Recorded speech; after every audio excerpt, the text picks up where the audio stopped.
तो जैसे आपको तस्वीर दिखा रही हूं, बीजेपी बम्पर, कांग्रेस छू मंतर क्यों कह रहे हैं, बार बार आपको बता रही हूं। और ये तस्वीर मुझे लगता है बोलने की भी जरूरत नहीं है, जो तस्वीरें देश भर से अलग अलग बीजेपी ऑफिस से आ रही है वो अपने आप में ये पूरी कहानी बताने के लिए काफी है।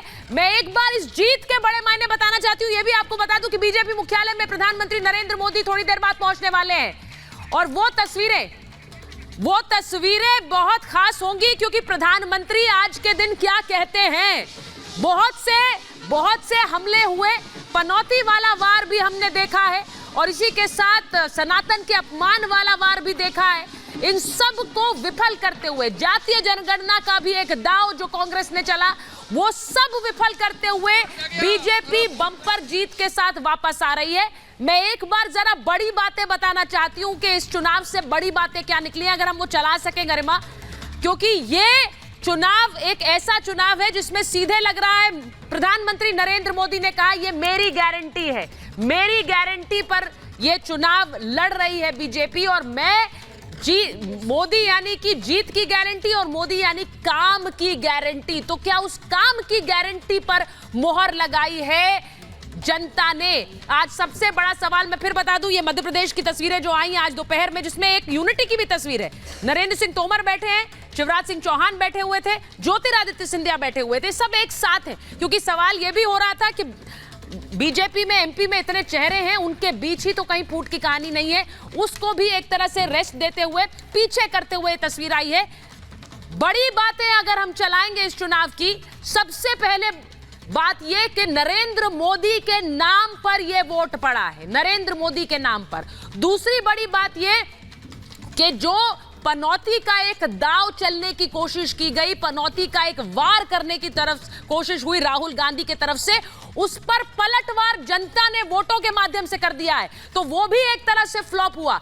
वहीं तीसरी बड़ी बात यह कि इस दौरान सनातन को लेकर जिस तरह से हमले हुए और कांग्रेस पार्टी उसके साथ खड़ी रही, उसके बाद कितनी कोशिशें कर ली कि भगवान हनुमान जी की पूजा कर लें, वहीं दूसरी तरफ भगवान राम का परम भक्त खुद को कमलनाथ ने बता दिया, वो सब विफल हो गया, वो सब नकार दिया है जनता ने। ये भी चौथी बड़ी बात यह कि बम्पर वोटिंग महिलाओं ने की है बीजेपी के पक्ष में। अब इसमें महतारी योजना, लाडली योजना, ये सारी योजनाएं कारगर हुई हैं, महिलाओं ने बीजेपी के लिए बम्पर वोटिंग की है। तो ये बड़ी बातें इस चुनाव में खुलकर सामने आई हैं। मैं एक रिपोर्ट दिखाना चाहती हूं, हमारे साथ बहुत सारे मेहमान जुड़ रहे हैं, लेकिन सबसे पहले एक रिपोर्ट कि कैसे एक अकेला सब पर भारी है क्या, क्योंकि यही बात नरेंद्र मोदी ने कही और यही बात आज वोटर ने उस पर मोहर लगा दी। एक रिपोर्ट देखिए।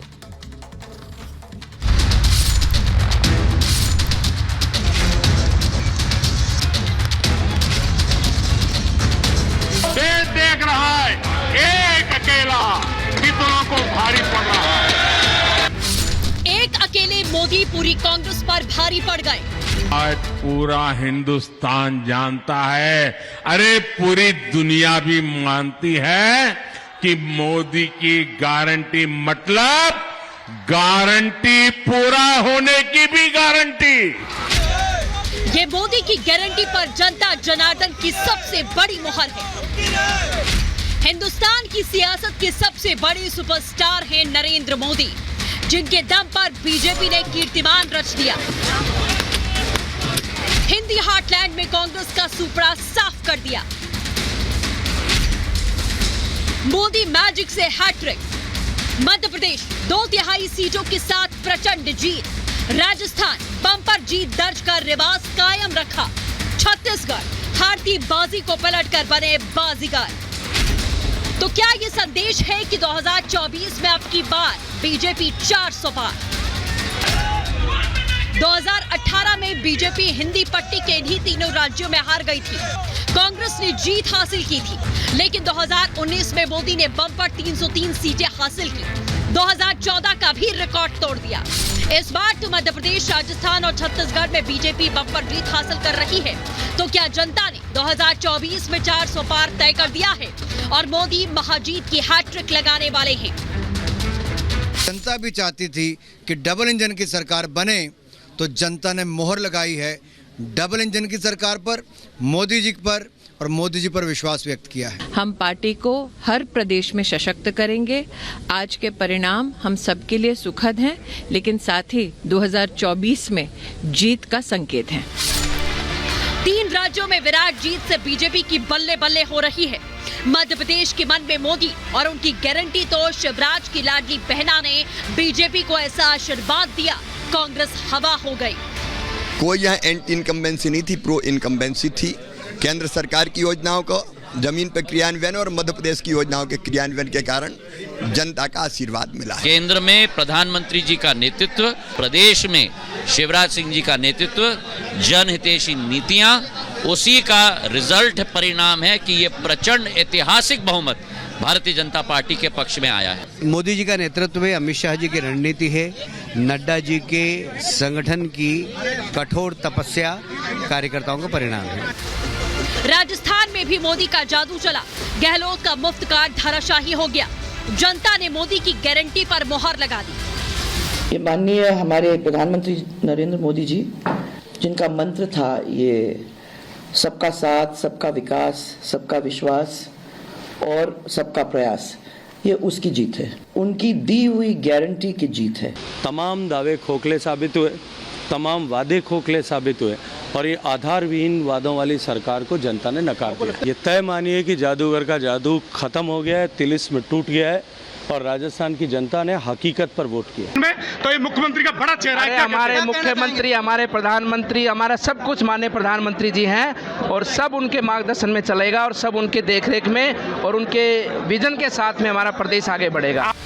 चुनावी मैदान में मोदी के मुकाबले कोई नहीं दिखा, उनकी गारंटी ने ऐसी हवा बदली। मोदी की गारंटी मतलब गारंटी पूरा होने की भी गारंटी। और हम जो कहते हैं वो करके दिखाते हैं। कि मोदी के चेहरे पर तीनों राज्यों में बीजेपी ने धमाकेदार प्रचार किया, मोदी के कामों पर वोट मांगा और जनता ने छत्तीसगढ़ समेत तीनों राज्यों में मोदी के नाम पर बम्पर सीटें देकर कांग्रेस का सूपड़ा साफ कर दिया। पूरा विश्वास, और मैं पहले से ही कहता था कि भूपेश बघेल के झूठे वादे और भूपेश बघेल के भ्रष्टाचार से जनता ऊब चुकी है। विपक्ष सनातन का अपमान करता रहा, मोदी काम करते रहे। विपक्ष गाली देता रहा, मोदी जनता के लिए सहते रहे। मोदी का जादू जनता के सर चढ़कर बोल रहा है। मोदी को हटाने के लिए गोलबंदी करने वाली कांग्रेस अपनी सरकारें तक नहीं बचा पाई। तो क्या 2023 में ही 24 का रिजल्ट तय हो गया? मोदी 400 पार करने वाले हैं क्या? Bureau report, Republic Bharat.